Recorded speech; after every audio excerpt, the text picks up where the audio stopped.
નમસ્કાર મિત્રો, ભૂગોળની લેક્ચર સિરીઝમાં ફરી આપનું એક વખત હાર્દિક સ્વાગત છે. મિત્રો, ગયા લેક્ચરની અંદર આપણે ચર્ચા કરી ગયા કે ભૂનિર્માણકારી બળ, આંતરિક બળ, બાહ્ય બળની એની આપણે ચર્ચા કરી. એની સાથે આપણે વાત કરી કે પૃથ્વીના પેટાળની અંદર શું રહેલું છે.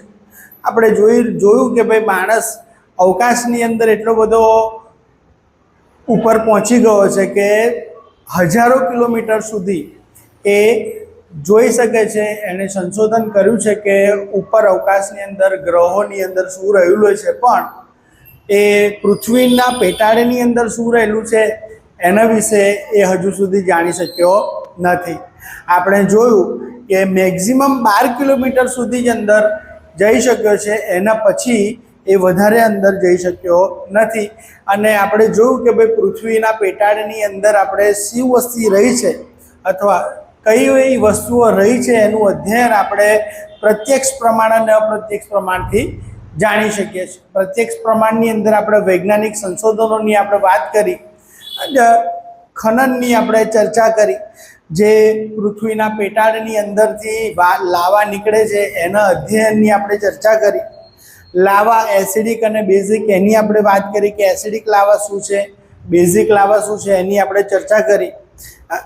વૈજ્ઞાનિક ઉત્ખનન અથવા વૈજ્ઞાનિક પદ્ધતિની અંદર આપણે જોયું કે ભાઈ ડીપ ઓશન ડ્રિલિંગ મિશન જે હતું એની અંદર જે આર્કટિક મહાસાગર છે એની અંદર પોલાર રિજિયન એની અંદર 12 કિલોમીટર ઊંડો ખાડો આપણે કરી અને જોયું છે કે પૃથ્વીની આંતરિક સંરચના કેવી છે. દક્ષિણ આફ્રિકાની અંદર જે રોબિન્સન ખાણ છે એની પણ આપણે ચર્ચા કરી કે ભાઈ દુનિયાની સૌથી ઊંડી ખાણ એ રોબિન્સન ખાણ છે. ત્યાર પછી આપણે અપ્રત્યક્ષ પ્રમાણ છે એની આપણે ચર્ચા કરી, જેની અંદર ઘનતાની વાત કરી કે ભાઈ જેમ જેમ આપણે ઊંડાઈ વધતી જાય છે એમ ઘનતા વધતી જાય છે. પછી આપણે વાત કરી તાપમાન, તો કે ભાઈ 32 મીટર ઊંડા જઈએ તો 1 ડિગ્રી સેલ્સિયસ શું થઈ જાય છે, વધી જાય છે. તમે 1 કિલોમીટર ઊંડા જાઓ તો લગભગ 31 થી 32 ડિગ્રી સેલ્સિયસ એ તાપમાન શું થઈ જાય છે, વધી જાય છે. હવે માણસ છે એનું જે ટેમ્પરેચર છે 37 ડિગ્રી છે, જો એનાથી ઉપર એનું ટેમ્પરેચર જતું રહે, બોડીનું ટેમ્પરેચર, તો એ શું થઈ જાય છે, એના ઓર્ગન ડેમેજ થઈ શકે છે, એ મૃત્યુ પામી શકે છે. બરાબર, આટલા અંદર તમે જુઓ તો આટલું અંદર જોઈએ અને ટેમ્પરેચર આટલું બધું વધતું હોય તો સ્વાભાવિક વસ્તુ છે કે માણસ એ અંદર ઉતરી શકે અને જોઈ શકે નહીં. એટલા માટે આપણે જઈ શકતા નથી. તો દબાણની વાત કરી, તાપમાનની વાત કરી, આપણે ઘનતાની વાત કરી. દબાણ પણ આપણે જોઈએ છે કે જેમ જેમ ઊંડાઈ વધતી જાય છે એમ દબાણ વધતું જાય છે, એની આપણે ચર્ચા કરી. આપણે ઉલ્કાઓની વાત કરી કે ભાઈ જે પ્રમાણે ઉલ્કા એ અવકાશનું એક પદાર્થ છે એ પ્રમાણે સૂર્યમંડળ જે ખરું એ સૂર્યમંડળનો ભાગ પૃથ્વી છે. પૃથ્વી પણ અવકાશની અંદર રહેલા પદાર્થોમાંનો એક પદાર્થ જ છે.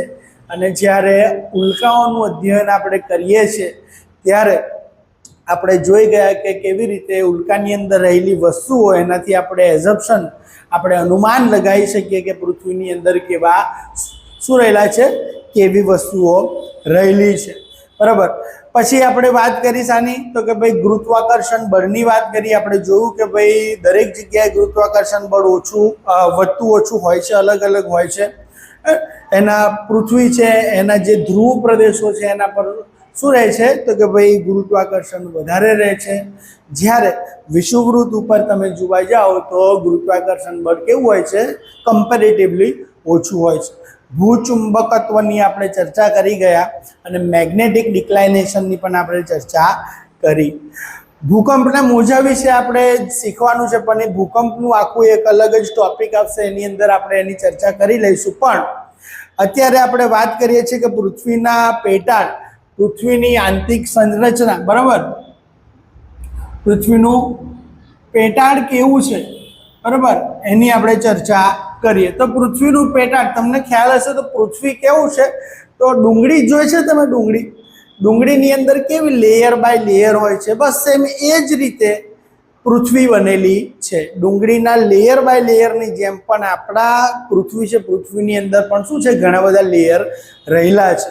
બરાબર, તો પૃથ્વીના પેટાળની અંદર શું રહેલું છે, તો માની લો કે આ પૃથ્વી છે. આપણે જેમ તરબૂચ કાપીએ છીએ એમ પૃથ્વીને આપણે આમ કાપીએ બરાબર. તો આ રીતે પૃથ્વી આ ઉપર ક્રસ્ટ જે તમે કહી શકો છો એ બરાબર છે. આ શું છે? ક્રસ્ટ છે. પૃથ્વી ઉપર પૃથ્વીનો ઉપરનો પોપડો જેને ક્રસ્ટ કહેવામાં આવે છે. આટલો જે ભાગ છે બરાબર એને શું કહેવામાં આવે છે? ક્રસ્ટ. ક્રસ્ટ બરાબર છે. પૃથ્વીનો ઉપરનો ભાગ અહીંયા આગળ તમે જોશો તો શું છે? તો કે પર્વત હશે, મેદાન હશે, અહીંયા આગળ ખીણ પ્રદેશ હશે. આ રીતે જોવાય બરાબર. તો 0 થી લઈને લગભગ 100 કિલોમીટર સુધી પૃથ્વીનો પોપડો હોય છે જેને ક્રસ્ટ કહેવામાં આવે છે. વચ્ચેનો જે ભાગ છે આ ભાગને શું કહેવામાં આવે છે? મેન્ટલ કહેવામાં આવે છે. શું કહેવામાં આવે છે? મેન્ટલ કહેવામાં આવે છે. અને આ નીચેનો ભાગ છે, આ નીચેના ભાગને શું કહેવામાં આવે છે? પૃથ્વીનો કોર કહેવામાં આવે છે. શું કહેવામાં આવે છે? કોર. COR, core. બરાબર. તો આપણે અહીંયા આગળ જોઈએ તો આ જે છે એ અલગ પાડીએ, આ જે છે એને આપણે શું કરીએ? અલગ પાડીએ. મેન્ટલ છે એ મેન્ટલ પણ બે ભાગની અંદર વહેંચાયેલું છે. આ જે ભાગ છે ઉપરનો ભાગ એને કહેવાય છે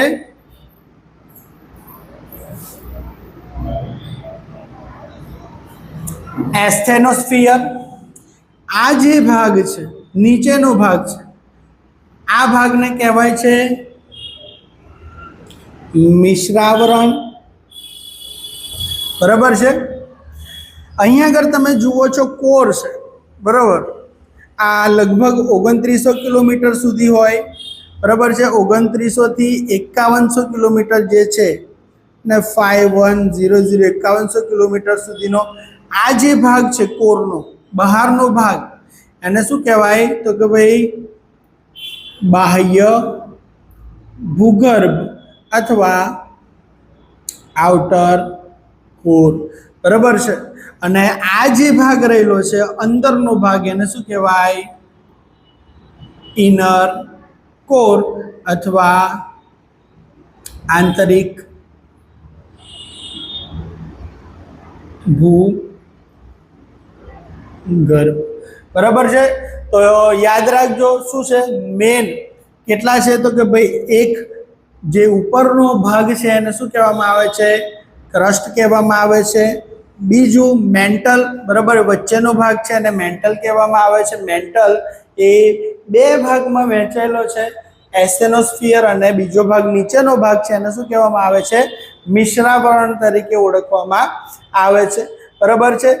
જે ભૂગર્ભ છે કોર છે એને ફરી બે ભાગમાં વહેંચવામાં આવે છે. ઉપરનો જે ભાગ છે એને બાહ્ય ભૂગર્ભ અને નીચેનો ભાગ છે એને શું કહેવાય છે? આંતરિક ભૂગર્ભ. અને અહીંયા આગળ તમે જુઓ આ શું છે? પૃથ્વીનું કેન્દ્ર છે. બરાબર. તો આ વસ્તુ તમારે યાદ રાખવાની છે કે ભાઈ કેટલા પ્રકાર છે? તો કે ભાઈ 3 ભાગમાં મુખ્ય વહેંચવામાં આવે છે અને એના જે નીચેના ભાગ છે એની આપણે ચર્ચા કરી. બરાબર.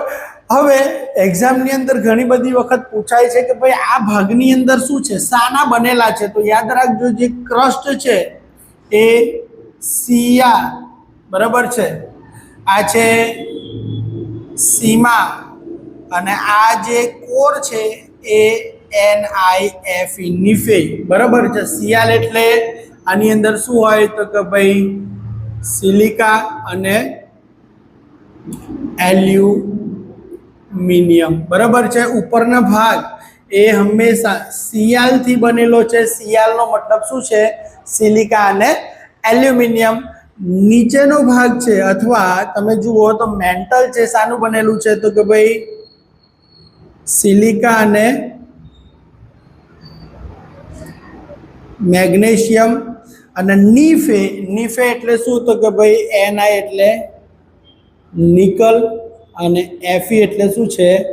ફેરસ, જેને લોહ તરીકે પણ ઓળખવામાં આવે છે. ભારે ધાતુઓના કારણે પૃથ્વીનું જે ગુરુત્વાકર્ષણ બળ છે એ આને આભારી છે. આપણે જાણીએ છીએ કે જેમ આપણે શું કરીએ છીએ તો ઉપરથી નીચે તરફ જઈએ છીએ તેમ દબાણ વધતું જાય છે. દબાણ વધવાની સાથે શું છે? ઘનતા પણ વધતી જાય છે. તો આ જે ભાગ છે એ શું છે? તો કે ભાઈ કઠણ છે. બરાબર છે. સોલિડ છે. પણ તમે અહીંયા આગળ જુઓ, જે એસ્થેનોસ્ફિયર જે છે અને આ જે ભાગ છે, આ ઉપરનો આ ભાગ, એ ભાગની અંદર તમે જુઓ તો તમને પ્લાસ્ટિકના સ્વરૂપે ખડકો જોવા મળશે. પ્લાસ્ટિકના સ્વરૂપે એટલે શું? તો કે ભાઈ ના ઘનના પ્રવાહી તરલ સ્વરૂપે, બરાબર છે, એ તમને જોવા મળશે. અને આપણી જે પ્લેટ છે, આ જે ક્રસ્ટ છે, એ આ તરલ પદાર્થ ઉપર શું થઈ રહી છે? તો કે ભાઈ એ તરી રહી છે. બીજી વસ્તુ કે ભાઈ આપણને પ્રશ્ન થાય કે આ જગ્યાએ જ કેમ આવું? તો યાદ રાખજો, આ જે જગ્યા છે મિશ્ર જે એસ્થેનોસ્ફિયર છે, એની અંદર રેડિયો એક્ટિવ પદાર્થો આવેલા છે. કેવા પદાર્થો? રેડિયો એક્ટિવ પદાર્થો આવેલા છે. અને આ રેડિયો એક્ટિવ પદાર્થો એમના વિકિરણો કરે, વિકિરણો કાઢે અને એમનું વિઘટન જ્યારે થાય ત્યારે ઉષ્મા ઉર્જા છે ઉત્પન્ન કરે છે. અને એના કારણે આ જે એરિયા છે, એરિયા કેવો થઈ ગયેલો છે? સેમી સોલિડ, બરાબર છે. દાખલા તરીકે દૂધીનો હલવો તમે જોયો હશે, એ દૂધીના હલવા જેવી જે અવસ્થા છે, એ અવસ્થા અહીંયા આગળ તમને જોવા મળે છે. નીચે જ્યારે જેમ આવો છો એમ નીચે ફરી પાછું દબાણ વધવાના કારણે આ ભાગ અને આ જે ભાગ છે ફરી પાછું ઘન અવસ્થાની અંદર તમને જોવા મળે છે, બરાબર. તો તમને ધ્યાનમાં રાખવું જોઈએ કે સિયાલ, સીમા અને નીફે આ ઘણી બધી વખત પરીક્ષાની અંદર પૂછાય છે કે ભાઈ ઉપરનો આઉટર કોર છે, મેન્ટલ છે અને કોર, એની અંદર કઈ કઈ ધાતુનું પ્રમાણ વધારે તમને જોવા મળે છે? તો સિયાલ, સીમા અને નીફે તમારે યાદ રાખવાનું. બીજું તમારે શું યાદ રાખવાનું છે? મેઇન વસ્તુ તો આની અંદર જે પ્રથમ ભાગ છે, એ પ્રથમ ભાગની અંદર તમારે જોવાનું રહે છે કે અહીંયા આગળ કયા કયા તત્વો વધારે જોવા મળે છે. તો અહીંયા આગળ તમે યાદ રાખજો, ઓક્સિજન તમને વધારે જોવા મળે છે, બરાબર છે. સિલિકા તમને વધારે જોવા મળે છે અને એલ્યુમિનિયમ તમને વધારે જોવા મળે છે. લગભગ 47% જેટલું ઓક્સિજન, 27% જેટલું સિલિકા અહીંયા તમને જોવા મળે. આ પણ પૂછેલું છે કે ભાઈ કયો પદાર્થ સૌથી વધારે જોવા મળે છે? તો ઓક્સિજન સૌથી વધારે તમને જોવા મળશે, બરાબર. ઘનતાની આપણે વાત કરીએ તો ઘનતા અહીંયા આગળ 2.7 થી લઈ અને 2.9 સુધીની ઘનતા અહીંયા તમને જોવા મળે છે. આ જે કોર છે એની જાડાઈની આપણે ચર્ચા કરીએ તો એમની જાડાઈ 33 કિલોમીટરની છે, બરાબર છે. એની જાડાઈ કેટલી છે? 33 કિલોમીટરની છે. અને 33 કિલોમીટરની છે. સપાટી પર લગભગ 30 કિલોમીટરની જાડાઈ તમને જોવા મળે છે. અને સમુદ્રની અંદર આ જાડાઈ 5 કિલોમીટરની થયેલી તમને જોવા મળે છે, બરાબર. તો આટલી વસ્તુ તમારે યાદ રાખવાની છે. હવે પરીક્ષાની અંદર આના સિવાય બીજી પણ એક વાત પૂછાય છે, એની આપણે ચર્ચા કરીએ કે ભાઈ ડિસકન્ટિન્યુટી, આ જે ભાગ છે, આ ભાગ એ કેવી રીતે તમે શું કરો છો? તો કે ભાઈ અલગ તારવી શકો છો, બરાબર. તો એની આપણે વાત કરીએ. પણ હા, ઘણી બધી વખત તમને પૂછી જાય કે અહીંયા આગળ તમને કયા પ્રકારના ખડકો મળે છે? તો કે ભાઈ ઉપર તમને ગ્રેનાઇટ પ્રકારના ખડકો તમને વધારે જોવા મળે છે, બરાબર છે. ગ્રેનાઇટ પ્રકારના ખડકો ઉપરની સાઈડ તમને વધારે જોવા મળે. આ વસ્તુ તમારે યાદ રાખવાની, બરાબર. આઈ હોપ તમને આ ખબર પડી ગઈ હશે. તો પહેલા તમારે શું યાદ રાખવાનું છે? પહેલા તમારે યાદ રાખવાનું છે પૃથ્વી કેવી છે? તો કે પૃથ્વી ડુંગળી જેવી છે, લેયર બાય લેયર છે.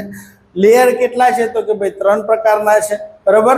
અહીંયા તમે જોશો તો કે ભાઈ ઉપરનું લેયર જેને ક્રસ્ટ કહેવામાં આવે છે, શાનું બનેલું છે? સિયાલનું બનેલું છે.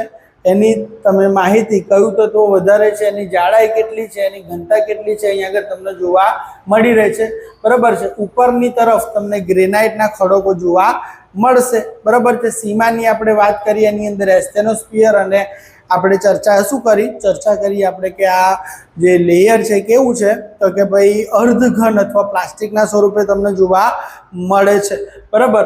અને નીચે જે કોરની આપણે વાત કરી તો કે ભાઈ ભારે ધાતુઓ નીફે, બરાબર, પૃથ્વીનું કેન્દ્ર, એ પણ 2 ભાગની અંદર વહેંચાયેલું છે, બાહ્ય ભૂગર્ભ અને આંતરિક ભૂગર્ભની અંદર, જેની અંદર નિકલ અને ફેરસ જેવા તત્વો છે એનું પ્રમાણ વધારે રહેલું છે, બરાબર. હવે ડિસકન્ટિન્યુટીની આપણે વાત કરીએ તો આને અલગ કેવી રીતે પાડવા? તો અલગ રેખાઓ હોય છે, અલગ ડિસકન્ટિન્યુટી હોય છે, તો એની પણ આપણે ચર્ચા કરી લઈએ. એકદમ ઈઝી છે, બસ ખાલી તમારે જોવાનું.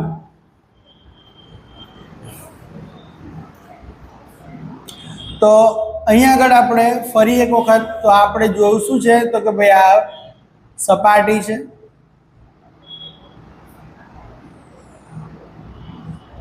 બરાબર. આ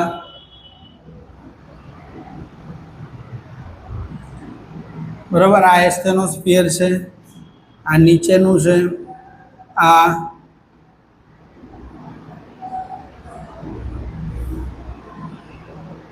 આઉટર કોર, આ ઇનર કોર, બરાબર છે. તો આની આપણે વાત કરીએ. આ છે મેન્ટલ, આ શું છે આપણો કોર એરિયા છે, બરાબર. આ આપણો કોર એરિયા છે અને આ શું છે આપણો ક્રસ્ટ એરિયા છે, બરાબર. તો આની આપણે ચર્ચા કરી. હવે અહીંયા આગળ તમે જુઓ, આ જે જગ્યા છે, આ જે જગ્યા ત્યાં આગળ શું છે તો કે ભાઈ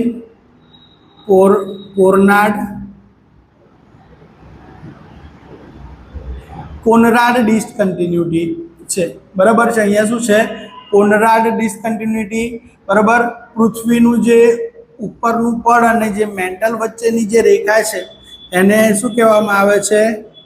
મોહોભંગ રેખા, મોહો ડિસકન્ટિન્યુટી તરીકે ઓળખવામાં આવે છે. એસ્ટેનોસ્ફિયર અને જે નીચેનું સ્તર છે મિશ્રાવરણ, બરાબર છે. આ કયું છે? મિશ્રાવરણ. એસ્ટેનોસ્ફિયર અને મિશ્રાવરણ વચ્ચેનું જે પડ છે ત્યાં આગળ રેને ડિસકન્ટિન્યુટી અથવા રેને ભંગ રેખા, બરાબર. રેનેની ડિસકન્ટિન્યુટી અથવા રેને ભંગ રેખા તરીકે એને ઓળખવામાં આવે છે, બરાબર. મિશ્રાવરણ અને આઉટર કોર વચ્ચે જે રેખા છે એ રેખાને શું કહેવામાં આવે છે તો કે ભાઈ એને ગુટેનબર્ગ રેખા તરીકે ઓળખવામાં આવે છે, બરાબર. એને ગુટેનબર્ગ રેખા તરીકે ઓળખવામાં આવે છે. અને લાસ્ટ જે છે એ લાસ્ટને શું કહેવામાં આવે છે તો કે ભાઈ લેહમેન ડિસકન્ટિન્યુટી તરીકે ઓળખવામાં આવે છે. લેહમેન ડિસકન્ટિન્યુટી તરીકે ઓળખવામાં આવે છે. તો આ વસ્તુ યાદ રાખજો કે ભાઈ કોર જે છે આપણી પૃથ્વીની આંતરિક સંરચનાની અંદર કઈ કઈ વસ્તુ છે ને જે સ્તરો છે એકબીજાથી અલગ પડે છે એ કઈ રીતે પડે છે? તો સ્તરો એકબીજાથી અલગ આ ડિસકન્ટિન્યુટી એટલે રેખાઓ દ્વારા અલગ પડે છે, કોર્નાડ રેખાઓ, બરાબર છે. અહીંયા આગળ તમને જે આ ક્રસ્ટ છે, બરાબર, ક્રસ્ટ અને જે મેન્ટલ વચ્ચે છે એ મોહોભંગ રેખા, બરાબર. મેન્ટલની અંદર પણ એસ્ટેનોસ્ફિયર અને મિશ્રાવણ છે એની વચ્ચે રેને ભંગ અથવા રેનેની ડિસકન્ટિન્યુટી તરીકે ઓળખવામાં આવે છે. જે કોર, બરાબર, જે ભૂગર્ભ ભાગ છે તો કે મેન્ટલ અને આઉટર કોર વચ્ચે જે ડિસકન્ટિન્યુટી અથવા જે રેખા છે એને ગુટેનબર્ગ રેખા તરીકે ઓળખવામાં આવે છે. અને આઉટર કોર અને ઇનર કોર વચ્ચે જે રેખા છે જે બંનેને અલગ પાડે છે એને શું કહેવામાં આવે છે? લેહમેન ડિસકન્ટિન્યુટી તરીકે ઓળખવામાં આવે છે, બરાબર. તો આ શું થયું? તો આ આપણી પૃથ્વીની આંતરિક સંરચના છે જેની આપણે ચર્ચા કરી, વિગતવાર ચર્ચા આપણે કરી, બરાબર. જેની અંદર આપણે બળો, જે નિર્માણકારી બળ છે એની ચર્ચા કરી, આપણે કઈ રીતે આનું અધ્યયન કરીએ છીએ એની આપણે ચર્ચા કરીને સાથે આ પૃથ્વીની આંતરિક સંરચના કેવી રીતે બને છે એની પણ આપણે ચર્ચા કરી. હવે વિડીયોના નેક્સ્ટ લેક્ચરની અંદર બાકી રહેલો જે ટોપિક છે જેના દ્વારા આપણે શું કરી શકીએ છીએ? પૃથ્વીની સંરચનાને સમજી શકીએ છીએ એ ભૂકંપના મોજાઓની આપણે જે વિસ્તૃત ચર્ચા કરીશું, જેની અંદર ભૂકંપના મોજાઓ શું હોય છે, ભૂકંપ શું હોય છે, બરાબર. અવારનવાર પરીક્ષાની અંદર પ્રશ્ન પૂછાય છે કે ભાઈ કેટલા ઝોન છે, ભારત કયા ઝોનમાં આવેલું છે, ગુજરાત કયા ઝોનમાં આવેલું છે, ભૂકંપ થાય છે ત્યારે કેવી પરિસ્થિતિનું સર્જન થાય છે, શું ભૂકંપ માત્ર ને માત્ર વિનાશ જ લાવે છે કે નવું કોઈ સર્જન પણ કરે છે? આ બધા પ્રશ્નોના જવાબ અને ભૂકંપ વિશે ડિટેલ વિડીયો નેક્સ્ટ લેક્ચરની અંદર આપણે લઈને આવીશું. ત્યાં સુધી આ જે કરેલું છે પૃથ્વીની આંતરિક સંરચના, એના પહેલાં પૃથ્વી છે, પૃથ્વીના આપણે ધરીભ્રમણ પરિક્રમણની ચર્ચા કરી, સૂર્યગ્રહણ, ચંદ્રગ્રહણની આપણે ચર્ચા કરી. એ બધી વસ્તુનું રિવિઝન એક વખત તમે કરી લો, ભણતા રહેજો, બરાબર છે. અને અમને તમે ઉત્સાહિત કરતા રહેજો. તમારી જે સૂચનો છે, સૂચનો આવકાર્ય છે. તમારા કોઈ પણ પ્રશ્નો હોય એ પ્રશ્નને તમે નીચે કોમેન્ટ બોક્સની અંદર તમે લખી શકો છો. અમે જરૂરથી એનું સોલ્યુશન આપવાનો પ્રયત્ન કરતા રહીશું, બરાબર છે. જો તમને અમારા પ્રયત્નો ગમતા હોય તો આ અમારી ચેનલને સબસ્ક્રાઈબ કરો, એને શેર કરો, એને લાઈક કરો અને વધારે ને વધારે લોકો સુધી પહોંચાડતા રહો, જેથી કરીને આ જે જીપીએસસીનું અને ગવર્મેન્ટ એક્ઝામનું જે કન્ટેન્ટ છે સબ્જેક્ટ વાઇઝ, એ લોકો સુધી પહોંચી શકે અને સરળ ભાષામાં લોકો એને સમજી શકે, બરાબર છે. તો હું અપૂર્વ ચૌહાણ, મને રજા આપો, મળીએ નેક્સ્ટ લેક્ચરમાં. Thank you very much.